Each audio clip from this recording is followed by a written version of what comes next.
Muito bom dia, meus irmãos queridos. Estamos juntos nessa manhã para mais um culto. Aliás, a palavra de Deus diz no Salmo 118, verso 24: Este é o dia que o Senhor fez. E o salmista parte do entendimento de que, se foi o Senhor quem fez esse dia, então nós podemos e devemos nos regozijar e nos alegrar nele, a despeito da situação. Nessa hora, com toda a sua força, toda a sua alma e todo o seu entendimento, adore a Deus, verticalize as suas atenções e deixe-o encher o seu coração de gozo e de alegria, só encontrados na pessoa dele. Vamos adorá-lo juntos a partir dessa hora. Deus te abençoe.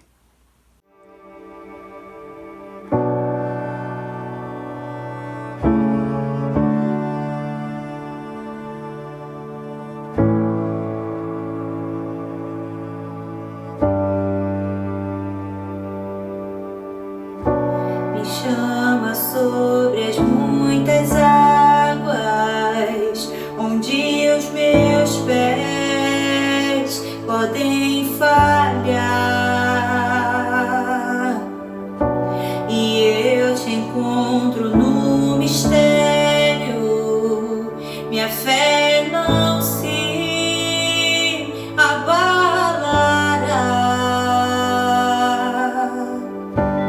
Por teu nome chamarei, por entre as ondas olharei. Se o mar crescer, somente em ti descansarei, pois eu sou teu e tu és meu.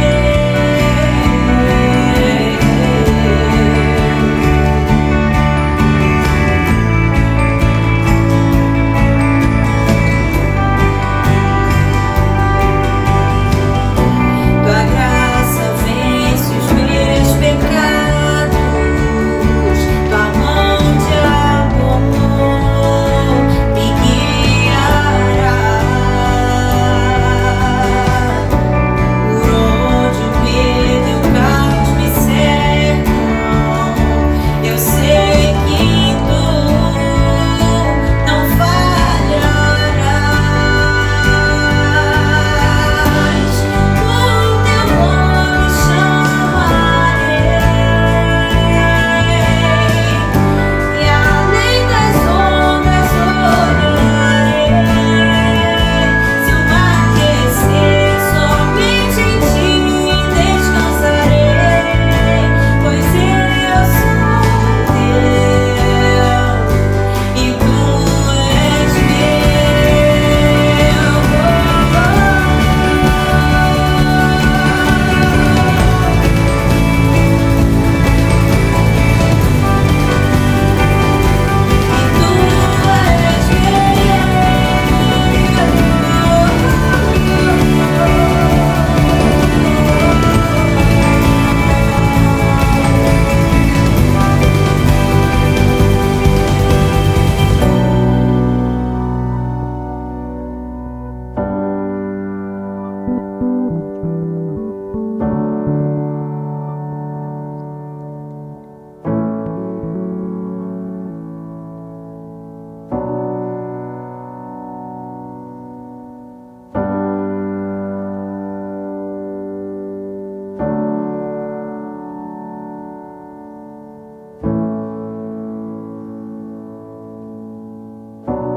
Leva-me ao teu refúgio, onde me salvas. Faz-me andar por sobre as águas, por onde queres que eu vá. Faz meus pés inabaláveis na jornada, e minha fé será firmada no mar de tua presença. Leva-me ao teu refúgio, onde me salvas.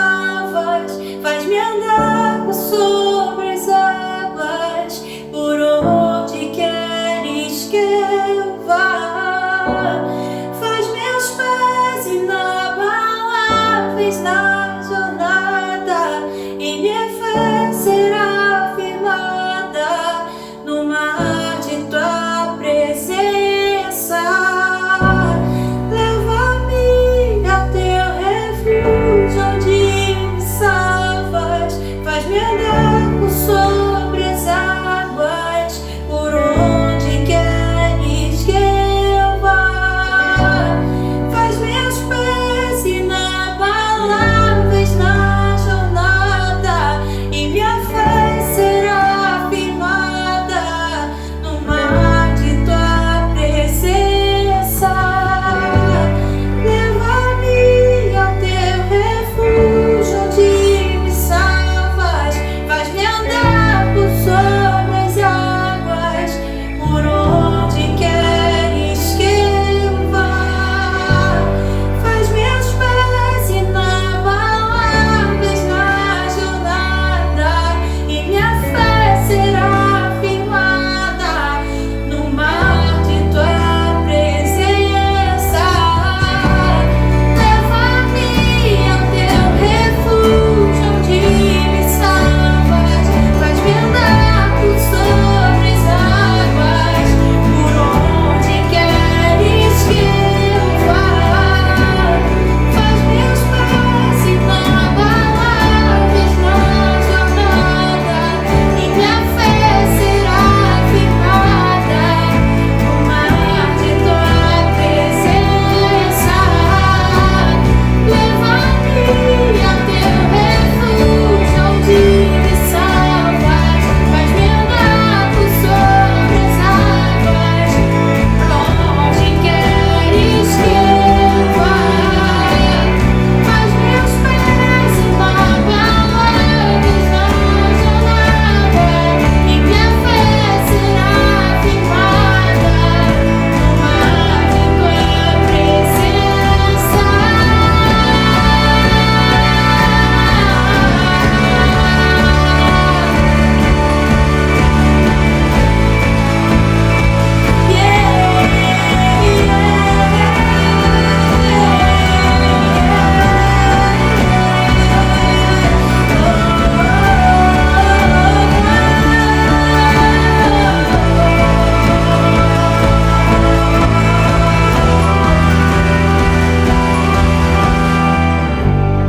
Por teu nome chamarei,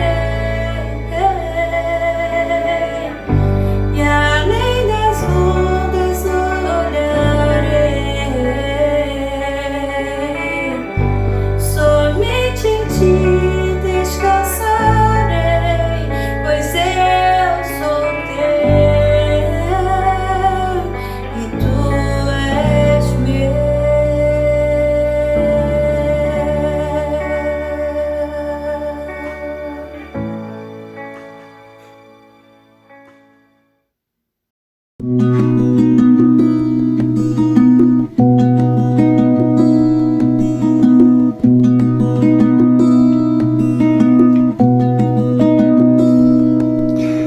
Veja o amor do Pai,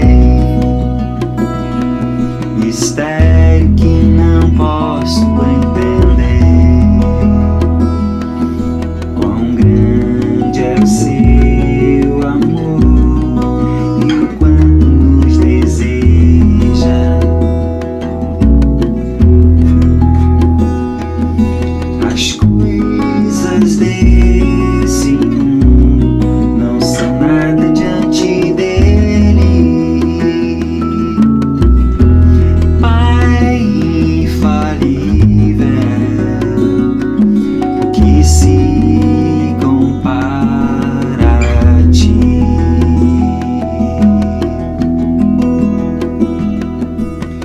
Veja o Filho de Deus, o leão e o cordeiro dado a nós. O Verbo se encarnou, Salvador da minha alma.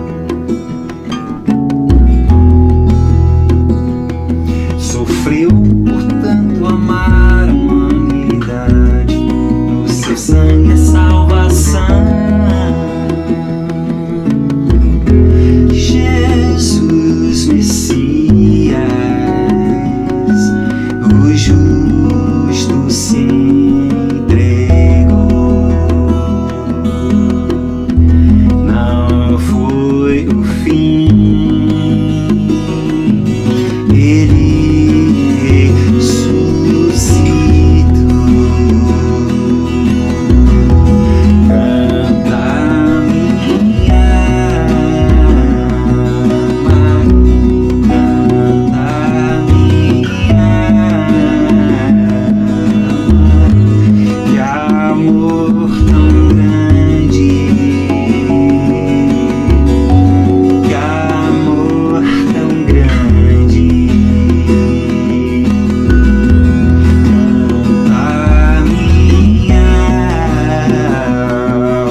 Entre as nuvens ele vem, bem alto eu te darei o meu louvor. Então verei, meu Deus, pra casa eu vou.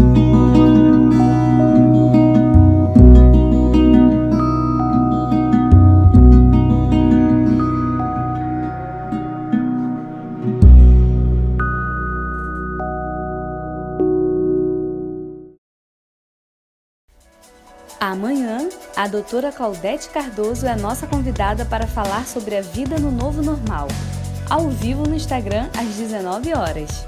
Na terça, reunião de oração com o pastor Josué às 20 horas. E diariamente temos nossas devocionais às 8h30 da manhã. Gente querida, tudo bem? Eu fiquei pensando o que é que me leva, me motiva, me faz contribuir, dar o dízimo, ofertar na igreja do Senhor. E esse texto que eu vou citar aqui para vocês, nele eu encontro razões que me levam, que me motivam, que me fazem ofertar e contribuir e dizimar.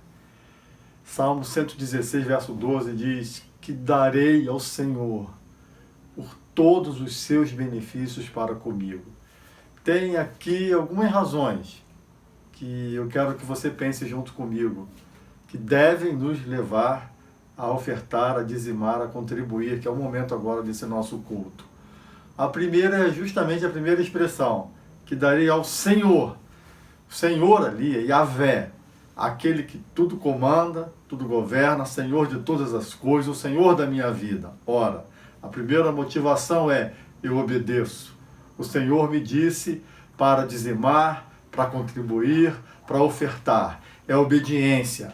Se é obediência, claro que é também o melhor a ser feito, porque a vontade de Deus é boa, é agradável, é perfeita. Então não há nada melhor do que obedecer, não há. Então eu obedeço porque Ele é o Senhor. Como não obedecer ao Senhor da minha vida, que é o dono da minha existência, o dono de tudo que eu tenho, e Ele quer que essa parte seja dedicada à igreja para ela administrar, conquanto tudo que eu ganho deve glorificar o nome dEle. Mas tem uma parte que é a igreja que vai ter essa honra, esse privilégio, essa graça de administrar, e eu confio na igreja, porque é a minha igreja, é o corpo de Cristo. Mas uma segunda motivação é a da gratidão. Todos os benefícios, gente, do Senhor para comigo, são muitos benefícios, são muitas graças, muitas bênçãos, muitas. Eu tenho para muito além do que mereço. Como não vou participar desse reino maravilhoso, dessa vontade bendita, desse plano de Deus maravilhoso, da missão de Deus? Então, em gratidão ao Senhor, por gratidão, eu vou ofertar, eu vou contribuir, eu tenho muito a agradecer, eu não mereço nada do que tenho. Então, com gratidão, com disposição e com alegria, eu vou contribuir sim, você deve contribuir. A terceira, obviamente, a gente contribui porque ama o Senhor, é por amor ao Senhor. Nós somos seres que vivem por essa graça de Deus, salvos, remidos por Ele, então isso nos leva a amá-lo. Em amor ao Senhor, a gente contribui com a causa do Senhor, com a missão do Senhor. Muita gente é sustentada por isso, muito da missão de Deus é sustentada por aquilo que a gente dá, por nossas contribuições, não que Ele precisa, é honra, é graça, é privilégio, é verdade, é dádiva de Deus concedida a gente contribuir. É bênção tremenda, é bênção grandiosa. Então, quais são as suas razões para contribuir? Talvez outras, talvez essas, mas você não vai encontrar uma razão sequer que justifique a não contribuição, o não dizimar, o não ofertar. Não vai. Você vai encontrar explicações, mas que não são saudáveis, não são boas, não são Justificativa você não tem, mas tem razões enormes, maravilhosas, gloriosas para contribuir. Está aí aparecendo na tela a forma como você pode contribuir, a conta. Faça isso porque Ele é o Senhor, porque é obediência. Faça isso porque muito você tem recebido. Faça isso porque isso é demonstração de amor e adoração ao Senhor, por essa graça bendita que a gente tem na vida de poder contribuir com sua obra, com sua missão. É graça, é amor. Louvado seja o nome de Jesus. Contribua com alegria. Deus abençoe você.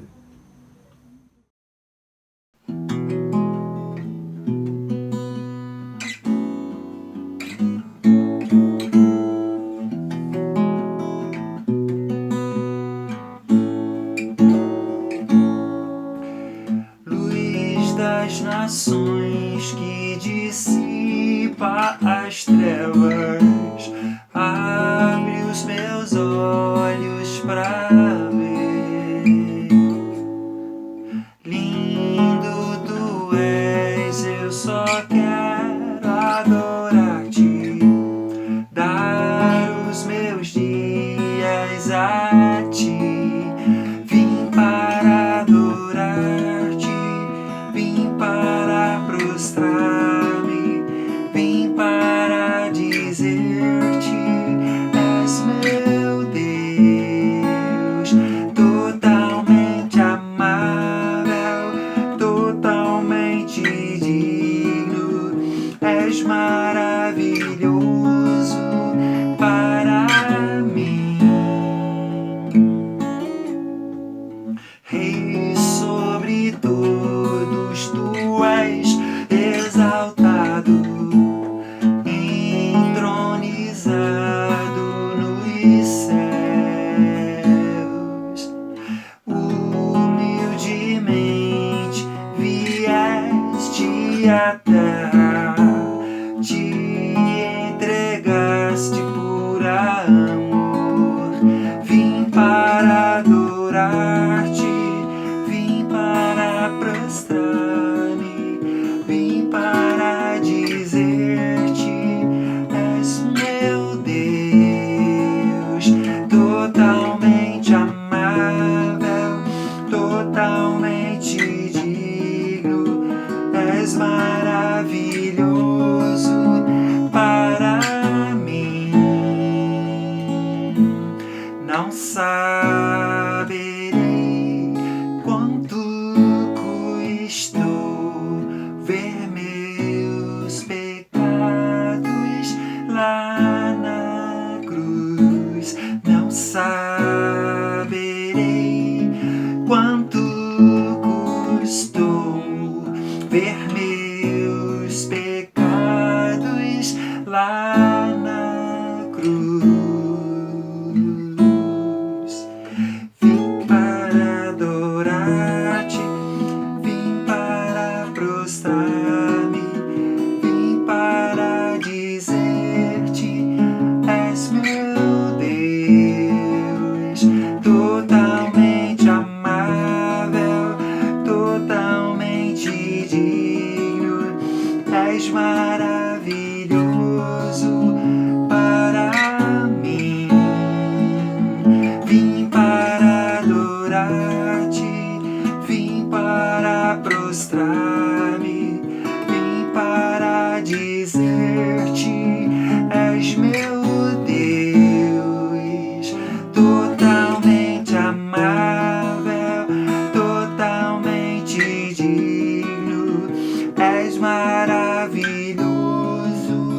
para mim.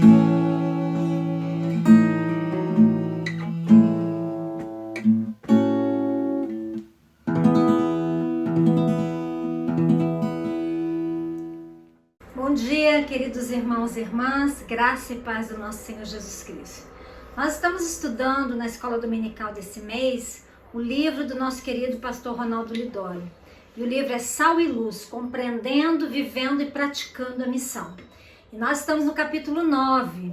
E nesse capítulo a gente vai estudar fazendo discípulos de todas as nações.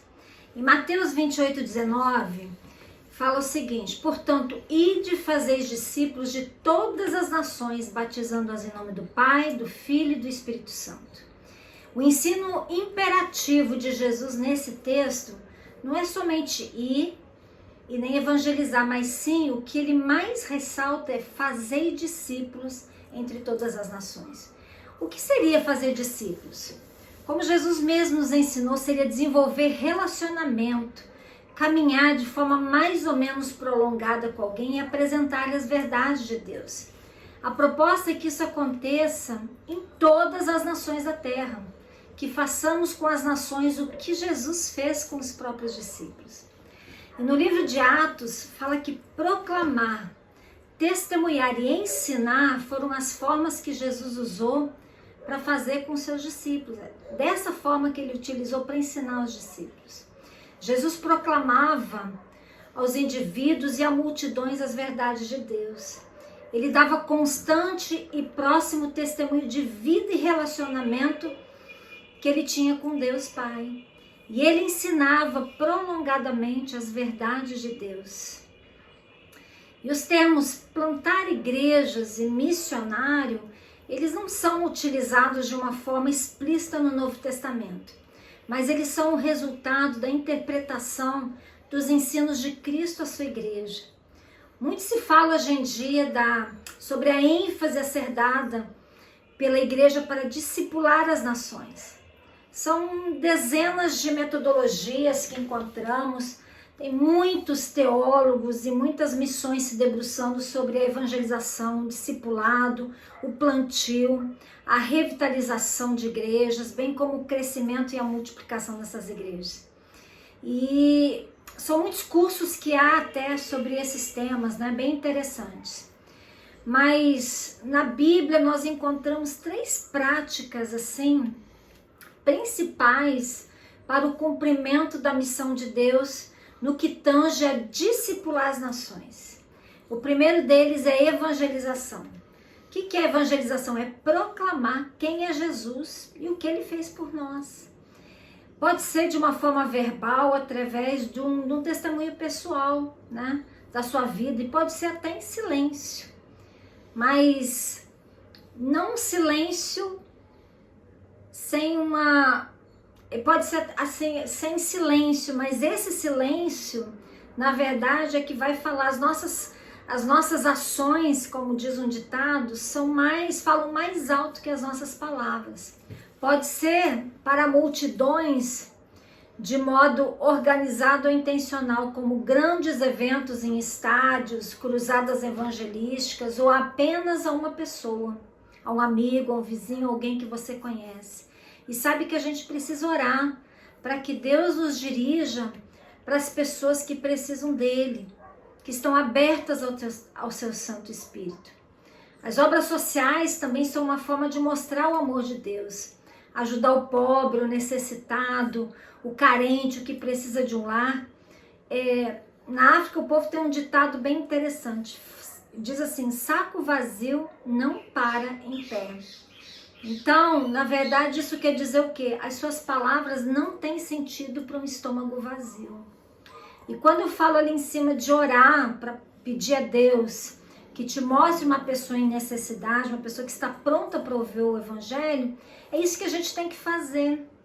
Todos os dias, quando a gente sai de casa ou a gente tem uma oportunidade, Deus me usa nesse dia para falar com uma pessoa.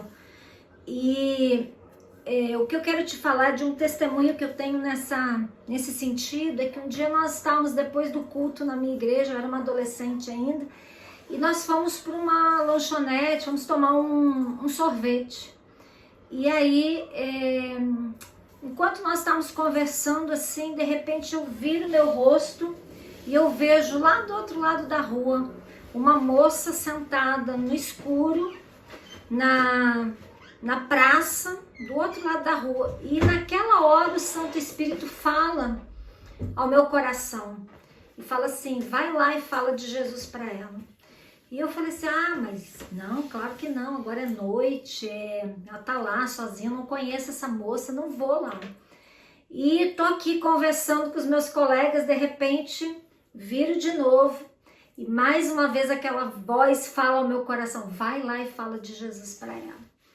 E aí eu não queria assim, não tinha um jeito para ir, mas de repente, né, a terceira vez eu olho para ela e novamente essa voz fala ao meu coração, vai lá. E rapidamente eu levantei, fui lá, falei de Jesus para essa menina.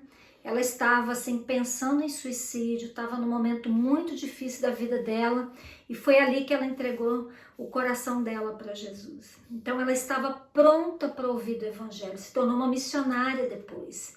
Então é isso, no ato de evangelismo a gente precisa estar orando para que Jesus fale ao coração dessas pessoas. Não são as nossas palavras, né? Simples palavras, mas é o poder de Deus em nós, através daquilo que nós estamos falando. A segunda coisa é o discipulado. Discipulado é uma caminhada para a santificação. É aproximar-se de alguém para que ele conheça mais a palavra e o próprio Senhor Jesus. Isso envolve relacionamento. Chorar com os que choram e se alegrar com os que se alegram. Eu tenho uma imagem na minha mente, sabe aqueles filmes que você vê dos campos minados, onde tem uma pessoa que vai na frente e ela vai dizendo assim, olha, me segue aqui, aí vai colocando o pé, e eu tenho que seguir exatamente onde está o pé daquela pessoa, né? Tenho que pisar exatamente lá, porque o restante é campo minado. É isso, é seguir passo a passo até sair daquele campo. Ou então, uma outra ilustração seria de um pai que está ensinando seu filho a dirigir, um filho adolescente. O pai não vai simplesmente chegar, vai botar uma chave assim na mão do filho se ele nunca entrou no carro para dirigir. Ele vai dar todas as instruções primeiro, ele vai sentar no volante, filho do lado, vai falar, ó, você faz assim, liga a chave, faz assim, assim, assim, dá todas as instruções. Depois ele vai dar uma volta com o filho e fala, olha, você faz assim, quando parar no sinal você faz assim, quando for numa curva, olha a distância, todos os detalhes. E aí a próxima etapa seria deixar o filho sentar na direção, mas o pai também não vai deixar ele sozinho, ele vai sentar do lado e vai seguir o que o filho está fazendo. Então isso que é o discipulado. Você está numa posição de ensinar e de acompanhar, até que aquela pessoa possa te acompanhar, possa seguir os seus passos. Até que essa pessoa possa andar totalmente sozinha. Eu me lembro do Mamadou, lá na Guiné-Bissau, um rapaz fula que se converteu na aldeia de Cansambel, lá no meio da floresta, e onde a gente foi morar também. Eu me lembro que sempre que podia, José Dilson estava com esse rapaz. Ele era um pastor, né? Ele tinha pastor assim, no sentido de ter animais, né? Que ele cuidava, vacas e outros animais. Então todos os dias ele tinha que levar para pastos diferentes. E a forma como José Dilson viu de ensinar o Mamadou, de estar com ele, era ir junto para o campo. Então, assim, sempre que ele podia, ele estava lá no campo, ele ia para a lavoura junto com o Mamadou, e lá ele fazia um discipulado, ele ensinava o Mamadou. E depois, José Dilson começou a convidar o Mamadou para vir para andar com ele. E aí mudou, né? Primeiro José Dilson andou com ele, depois ele andou com José Dilson, e isso fez com que ele se aproximasse de Jesus e amasse o Senhor Jesus. E o terceiro ponto, então, é plantação de igrejas. Apesar do termo plantar igreja não ter sido cunhado no Novo Testamento, foi pelo nascimento e crescimento das igrejas por todo o mundo no primeiro século, foi que a fé cristã se espalhou até os nossos dias. Né? E é uma frase que o pastor Ronaldo Lidório coloca que eu achei muito interessante. Igrejas plantadas asseguram que o evangelho permaneça naquele lugar, naquela cidade, na região, na etnia, onde ela for plantada por mais de uma geração. Ali pessoas vão ser comprometidas, vão estar nos cultos, vão conhecer a palavra, mais pessoas vão se chegar. Que coisa interessante isso, né? E o plantio de igrejas estava ligado ao ministério de Paulo. pois por onde ele passava, ele deixava uma igreja, um povo servindo, louvando, adorando o Senhor. Ele investiu a sua vida nessa missão de tornar o evangelho conhecido entre os gentios. E o chamado de Deus para a missão, então? O chamado de Deus para a sua igreja é pessoal e é intransferível. Ele é pessoal porque Deus chama pessoas e não estruturas. Ele chama gente e não instituições para cumprir a sua missão. Por exemplo, a Igreja Betânia pode ter uma visão de ser uma igreja missionária, mas isso só vai acontecer se pessoas se levantarem e forem, se pessoas contribuírem para os missionários enviados e orarem por eles. Então, gente precisa ser enviada e gente precisa ser sustentada. Se a Betânia tem a visão de alcançar as pessoas da comunidade da grota, do castelo, da igrejinha, dos arredores, pessoas precisam subir, precisam ir até esses lugares, fazer cultos na Igreja do Alto, conduzir projetos que vão alcançar essas crianças, né? A igreja já tem projetos dentro da igreja, como a creche, como a Avante, mas lá dentro da comunidade é necessário pessoas se deslocarem e irem, né? Então é importante a participação de todos.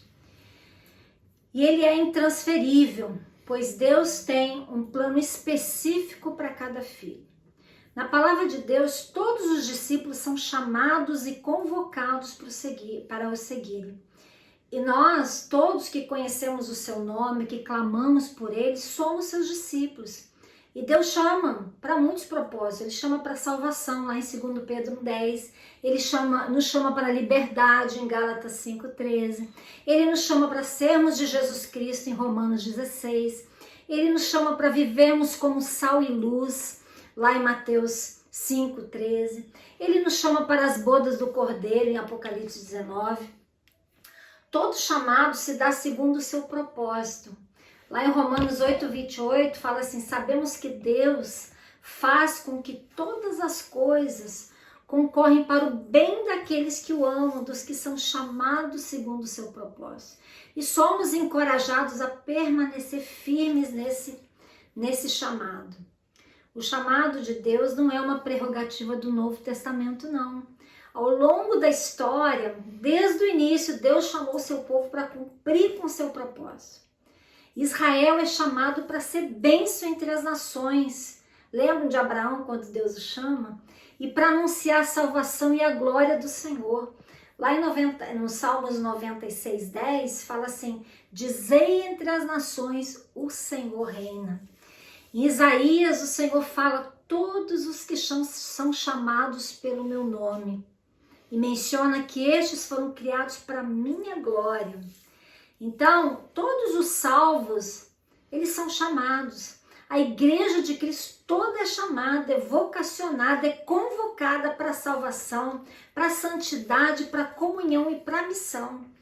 Nesse sentido, todos os redimidos em Cristo são vocacionados. Nós não existimos de forma aleatória e despropositada, de forma nenhuma. Fomos salvos por Cristo para fazermos a diferença, para sermos sal e luz e cumprir o chamado do nosso Deus Pai. No entanto, Deus chama indivíduos para vocações específicas. Por exemplo, Deus ele chamou, através da história a gente pode ver, Deus chamou Abraão para sair da terra dele e ser o pai de uma grande nação. Deus chamou Moisés para tirar o povo do Egito e conduzi-los durante 40 anos de provações e de bênçãos no deserto. Ele chama Josué para conquistar uma terra que ele tinha prometido. Ele chamou Davi para ser um rei em Israel. Ele chamou Samuel para servir ao Deus Altíssimo. Ele chamou Jeremias para ser um profeta no meio de um tempo de crise. Ele chamou Jonas para ir onde não desejava. Ele chamou Maria para ser a mãe de Jesus, o nosso Salvador. E ele chamou os discípulos para deixarem as redes e trabalhos para se tornarem pescadores de homem. Chamou Barnabé e Paulo para pregar entre os gentios. Então esse chamado, essa vocação ao ministério é um chamado para uma função específica no reino. E esses chamados se baseiam em dons que Cristo distribuiu para a sua igreja, para que ela seja edificada e para que ela cumpra a sua missão. E é interessante ressaltar que quando alguém é chamado para algo específico, para um ministério específico, isso não quer dizer que ele deva ter uma posição de destaque ou de superioridade na igreja. Pelo contrário, a vocação bíblica e o chamado ministerial é para servir e não para ser servido. Ser ministro significa ser servo. E escrevendo aos Romanos, Paulo se apresenta primeiramente como servo de Jesus Cristo, chamado para ser apóstolo, separado para o Evangelho de Deus. Mas ele primeiramente, isso está em Romanos 1:1, mas ele primeiramente é chamado para ser um servo de Jesus. Mas ele também é chamado para ser um apóstolo, lembrando que não podem haver verdadeiros ministros que não sejam primeiramente servos. E acho que muitos hoje esquecem de ler esses versos na palavra de Deus, porque parece que não estão aptos para servir, né? Eles querem ser servidos. Mas no contexto missionário, por exemplo, somos levados a pensar em lugares, né, que Deus leva os seus vocacionados. Para onde Deus te chamou? É a primeira pergunta que a gente faz quando vê um missionário, alguém que deseja ser missionário. Mas a palavra vocação é aquilo que nós faremos e não para onde nós iremos. Aqueles que são pastores, o serão no Brasil ou lá na Índia. Os plantadores de igrejas, eles serão aqui ou serão lá na China, na Tailândia, onde eles estiverem. Os mestres ensinarão aqui em Niterói, vão ensinar a palavra de Deus, ou lá numa tribo da Amazônia, ou numa tribo da África. Quer dizer, na sua própria língua ou em outra língua. Então, o dom que ele recebeu de Deus, ele vai estar utilizando para o reino onde ele estiver. Então, quem somos, ou o que fazemos ou faremos, o nosso chamado ministerial em Cristo é mais determinante para o nosso ministério do que para onde nós iremos. Nosso querido pastor Josué, por exemplo, é um levita do Senhor. Né? Quem nunca foi abençoado pela linda voz que Deus deu para ele, pelas suas músicas maravilhosas, né? Por esse dom maravilhoso que ele recebeu de Deus. E a gente sabe que aquilo que incendeia a sua alma é a música. E ele vai utilizar isso no serviço do Senhor, seja aqui, seja nos Estados Unidos, na África, na Ásia, onde ele estiver. Ele foi nos visitar com a Emília lá no Senegal e a gente teve uma conferência missionária naquele período que ele esteve lá. E como foi maravilhoso, porque além da palavra que ele levou pra gente, o que o povo mais queria ouvir eram os louvores, né? Aquilo assim acalentava o coração. Como a gente foi abençoado com o tempo dele. Então, o direcionamento geográfico ele pode mudar, mas não aquilo que o Senhor te deu como vocação, como chamado. Paulo, por exemplo, ele foi enviado para os gentios e Deus direcionou Paulo para Antioquia, para Chipre, para Icônio, Macedônia, Filipos, Jerusalém, para um monte de lugares, diversas regiões e cidades. Mas houve um momento em que o próprio Espírito Santo impediu ele de ir para a Ásia e para a Bitínia.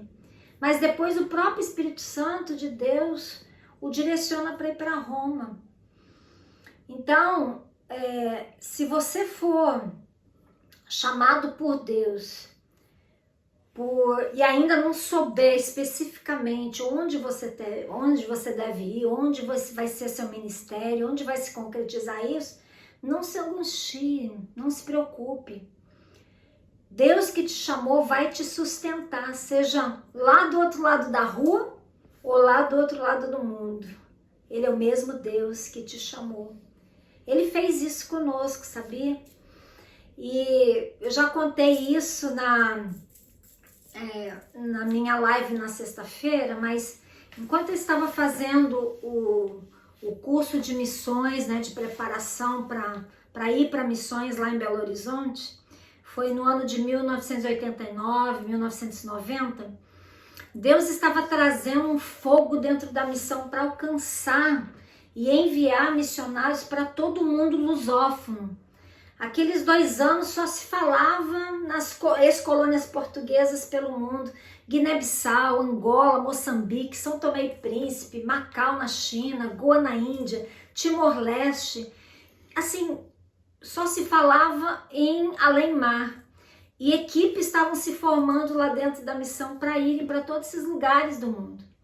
Mas o interessante é que nesse momento que a gente estava se preparando, a gente às vezes tinha que ir para o centro da cidade. E aí o que acontece? A gente ficava lá numa parada de ônibus, e era um ônibus vermelhinho, 11h54. A gente nunca esquece desse ônibus, né? Porque ele marcou a nossa vida. E lá a gente abria a bolsa e ficava catando as moedinhas. A gente não tinha R$4 para ir para o centro da cidade, tipo aqui de São Francisco para Niterói. Ou a gente ia lá de Contagem para Belo Horizonte. A gente não tinha nem R$4.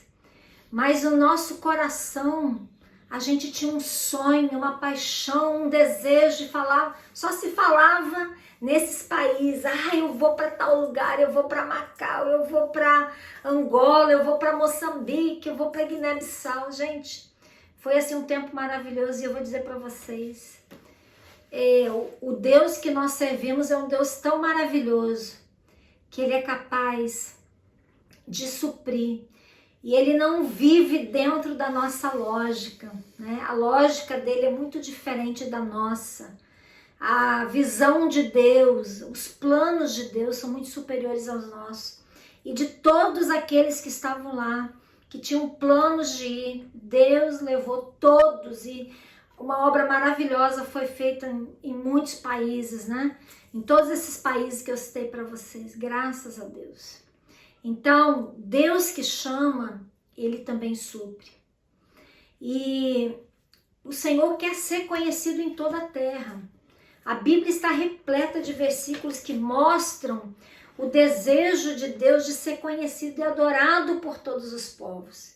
Tem o Salmo 9, o Salmo 22, mas o Salmo 57:9, eu só vou dar alguns versículos aqui. Fala assim: render-te-ei graças entre os povos, cantar-te louvores entre as nações, no Salmo 57:9. O Salmo 67:2 fala assim: para que se conheça na terra o teu caminho, em todas as nações, a tua salvação. Aleluia. E vários outros salmos, outros textos que a gente pode encontrar na palavra. Então, o templo de Deus, construído por Salomão, ele representava a presença de Deus no meio do seu povo. Era garantia, a certeza que Deus estaria no meio deles. E quando Salomão constrói aquele templo, ele faz uma oração missionária naquele momento. Lá em 1 Reis 8, 41, 42, a gente encontra esse verso. Também, quando o estrangeiro que não pertence ao povo de Israel vier de todas as terras remotas, por amor do teu nome, porque ouvirão do teu grande nome, da tua forte mão e do teu braço estendido. Quando vier orar, voltado para esse lugar, ouve tu dos céus, lugar da tua habitação, a fim de que todos os povos da terra conheçam o teu nome. Aleluia. Nessa oração, Salomão, com certeza, ele entendia o desejo que batia forte no coração de Deus, de ser conhecido até pelas etnias mais remotas de toda a terra. Em Isaías 49, 5 e 6 fala que ao profetizar sobre Jesus, né, o profeta Isaías ele fala: mas agora diz o Senhor que me formou desde o ventre. Sim, diz ele, pouco é o seres meu povo, para restaurares as tribos de Jacó e tornares a trazer os remanescentes de Israel.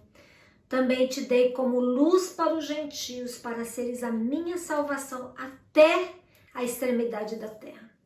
Então esse desejo e propósito de Deus de ser conhecido e adorado em todas as nações da terra faz com que a igreja tenha essa incumbência de ir a todos os povos. E Jesus fala: façam discípulos de todas as nações. E como fazer isso? Onde a igreja não pode ir, como comunidade, ela precisa enviar alguns para essa missão, para proclamar o reino de Deus. Então é por isso que não podemos só pensar no nosso redor, na nossa igreja local, só nas nossas comunidades locais cercadas aqui. Nós temos que pensar no propósito de Deus para a sua igreja. E minha mãe sempre dizia, por que vocês têm que ir tão longe, minha filha? Fica aqui, tem tanta necessidade aqui perto. Não é verdade? Tem muita necessidade. Por todos os lados que a gente olha tem essa necessidade, mas esse é um chamado que faz parte do chamado global da Igreja do Senhor Jesus. E Deus vai chamar alguns para ir, outros Deus vai desejar que fiquem e que sejam fiéis em seu papel. Gente, eu trouxe um exemplo muito tosco, né? Muito, como diz o pastor Theo, muito simples, desculpa aí. Mas digamos que esse seja o plano de Deus para a sua igreja. Isso aqui é a única frutinha que eu tinha aqui, né? Uma laranja. E esse é o plano de Deus global para a sua igreja. Se a gente só pensar na nossa igreja local, nas comunidades locais, como vai ficar a outra parte do chamado do plano de Deus para a sua igreja? Isso aqui são as nações, os reinos da terra, né? Então, para a gente realizar a obra total que Deus nos chamou para fazer como igreja, o plano dele como igreja, nós temos que pensar na nossa igreja local, nas comunidades locais, mas nós não podemos esquecer dos outros povos, das outras terras, das outras etnias que não ouviram falar do evangelho, né? Ide por todo mundo e pregar o evangelho e fazer discípulos de todas as nações. Então, o ministério transcultural, isso é um chamado para a igreja, né? Para a nossa igreja Betânia tem sido uma igreja missionária, mas a gente não pode parar nisso. O Senhor quer que a gente tenha uma visão ampla, né? Uma visão muito maior, porque há muitos povos ainda que não conhecem o evangelho, e Ele tem nos chamado como esse propósito de missão, para ir e para fazer discípulos de todas as nações. O ministério transcultural, ele exige um preparo bem específico. Deus, ele usa quem ele quer e pode usar uma pessoa com pouquíssimo preparo. No entanto, a caminhada é longa e é difícil. Lidar com outras línguas, com diferentes visões do mundo, cosmovisões diferentes, né? Maneiras de pensar, contextos muito distintos e sociais, muito diferentes. Isso tudo impõe sobre o missionário uma forte demanda de adaptação pessoal e muitas barreiras a serem ultrapassadas. A doutora Frances Popovich, ela diz que Deus usa tudo aquilo que nós aprendemos. Então nós devemos aprender tudo que foi possível da melhor forma, para que o nome de Deus seja conhecido e seja espalhado por todas as nações da terra. Nós já vimos no campo missionário pessoas chegarem com as intenções mais puras no coração para servir, mas não tiveram preparo para isso. Aí o choque foi tão grande que em pouco tempo retrocederam. Eu já falei em algum momento também da luta espiritual que a gente enfrenta. A gente não pode esquecer que quando a gente vai para uma outra nação, quando a gente vai para um outro local, um outro país, não só fora do Brasil, né, em outros contextos transcultural, até que dentro do Brasil isso acontece, mas principalmente quando a gente vai para fora, a luta espiritual é muito grande. E até o mais preparado, às vezes, pode não resistir, se ele não for coberto pelas orações e pela graça de Deus. A gente viveu momentos de muitas lutas no Senegal. E situações que nós passamos lá, muitos diziam, se fosse eu não aguentaria. No campo, você luta com a dificuldade física, de se adaptar a uma nova língua, uma nova cultura, costumes diferentes, mas também você luta com hostes espirituais que te angustiam, que te oprimem. Eu lembro de vozes que vinham à minha mente, ao meu coração lá no Senegal todo dia, assim, logo que nós chegamos. Os 6 primeiros meses foram muito difíceis, porque a gente acordava de manhã e vinha aquela angústia no coração e parece que uma voz dizia assim, ó, volte, você não vai conseguir, esse lugar não é para você, aqui vocês vão ser inúteis, vocês não vão fazer nada. Essa era uma voz que vinha de Deus? Com certeza não era. Né? Então, assim, a gente luta com muitas situações e em situações parece que o céu é de bronze, as suas orações parecem que não passam. Tem situações que equipes, às vezes, inteiras adoecem no campo. Então, é uma luta muito grande e precisa de um grupo que esteja sustentando em oração. E de acordo com Efésios 4, 11 e 12, o Senhor Jesus concedeu dons a alguns para o desempenho de suas funções específicas. E ele designou uns como apóstolos, outros como profetas, outros evangelistas, ainda outros como pastores e mestres. Isso tudo tendo em vista o aperfeiçoamento dos santos para a obra do ministério e para a edificação do corpo de Cristo. Patrick Johnstone, um dos maiores missiólogos de nossos dias, ele fala assim: quando o homem trabalha, o homem trabalha. Mas quando o homem ora, Deus trabalha. Aleluia, né? A oração com fé traz uma resposta de Deus. E muitas vezes precisamos nos preparar com jejum e oração. Lugares duros e difíceis precisam ser regados com muita oração. Então, eu me lembro do Senegal, quando nós chegamos, logo uma equipe queria vir para nos ajudar nos trabalhos. Nós chegamos lá em 2005 e logo uma equipe queria vir. E nós falamos assim, olha, a gente pode receber uma equipe aqui, até era uma equipe dos Estados Unidos que viria para nos ajudar. E só que assim, a gente não tinha projeto nenhum. E o que a gente sentiu no nosso coração, que a gente deveria orar sobre a cidade. E nós falamos, podem vir, mas vocês vão vir para nós orarmos. E sabe o que a gente fez? A gente pegou pontos estratégicos da cidade, subimos no farol, que dá para ver a cidade toda, andamos pelas praças, pelos bairros ali por perto onde nós pensávamos que nós iríamos desenvolver algum projeto.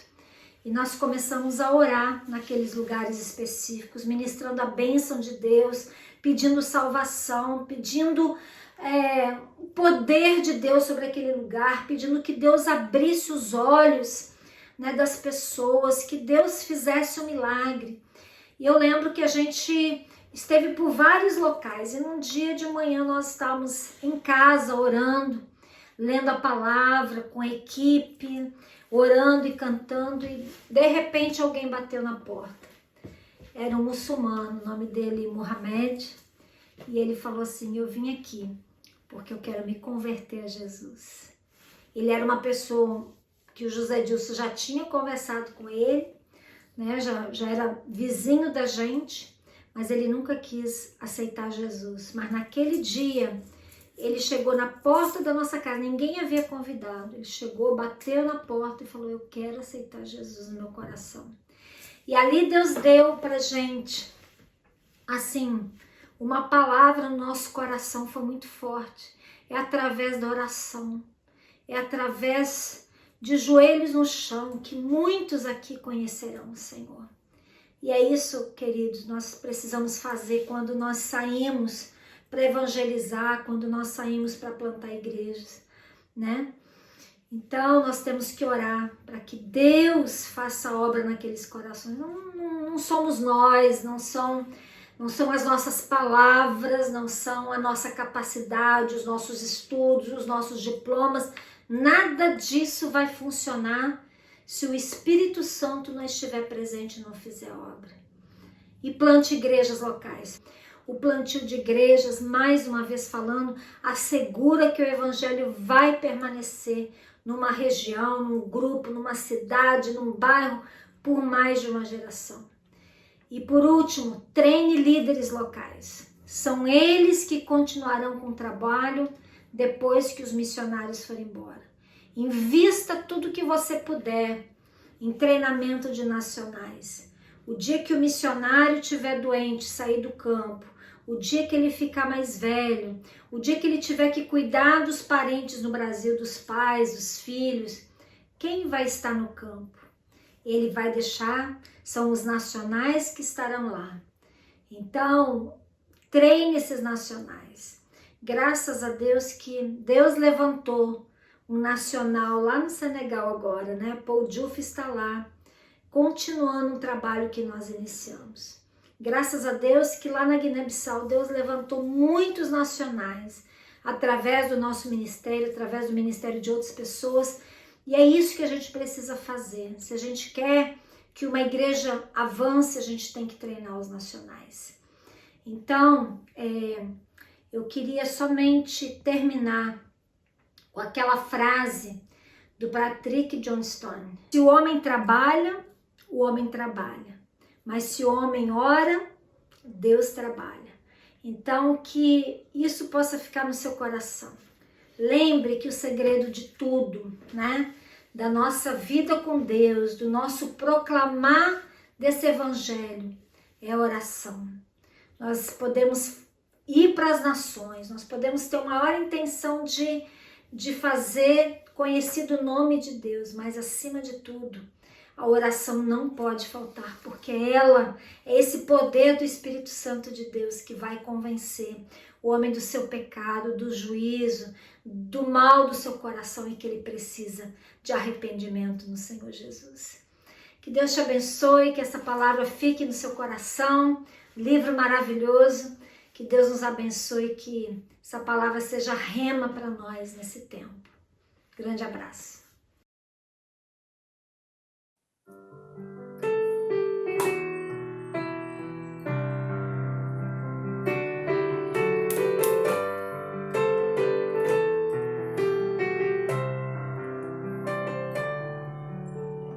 Meu Jesus maravilhoso és, minha aspiração a prosseguir. E mesmo quando tudo não vai bem, eu continuo olhando para ti, pois sei que tu tens o melhor para mim.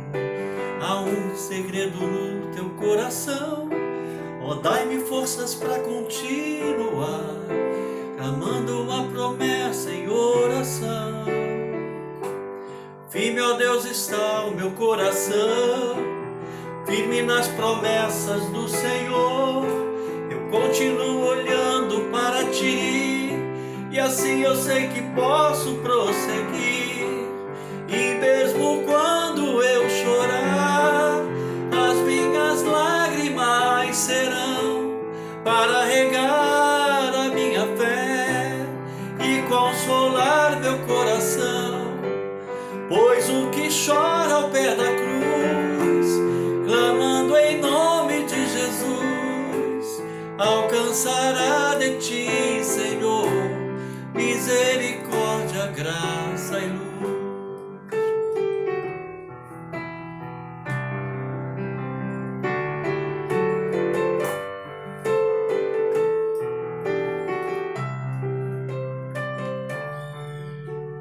Grande amor não cessa, eterno não tem fim. Quão grande és tu, Senhor, quão grande és para mim. Tua graça é o meu refúgio, descanso no teu poder. Maravilhoso é, maravilhoso és para mim. Firme, ó Deus, está o meu coração, firme nas promessas do Senhor. Eu continuo olhando para ti, e assim eu sei que posso prosseguir. E mesmo quando eu chorar, as minhas lágrimas serão para regar a minha fé e consolar meu coração, pois o que chora ao pé da cruz, clamando em nome de Jesus, alcançará de ti, Senhor, misericórdia, graça e luz. Misericórdia, graça e luz.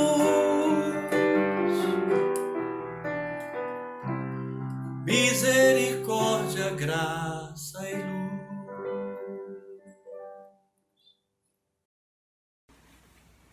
Louvado seja Deus por essa palavra bendita.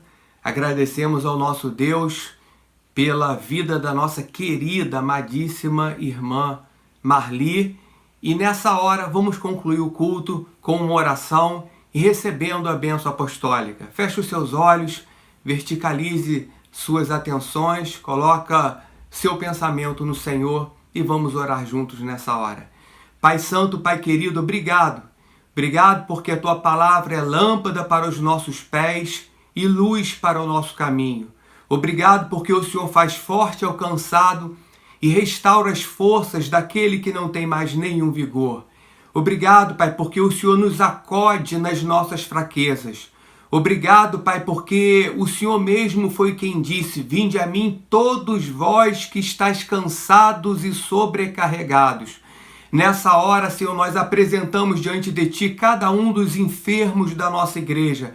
Nós pedimos o Teu cuidado, a Tua atenção, a Tua boa mão sobre o coração de cada um, de cada uma, levantando o que está abatido, Senhor, animando o que está desanimado por meio do Teu Espírito e da Tua palavra, no nome santo de Jesus. E que assim cada uma ovelha desse grande rebanho da Igreja Betânia seja abençoado, seja abençoada em nome de Jesus, e que a graça benfazeja, bendita, tão necessária do nosso Senhor Jesus, o amor incondicional do nosso Deus e eterno Pai,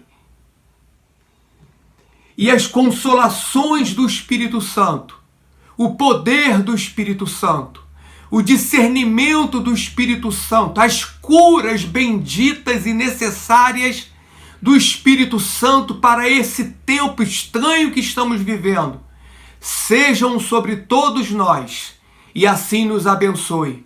Em nome de Jesus. Amém e amém.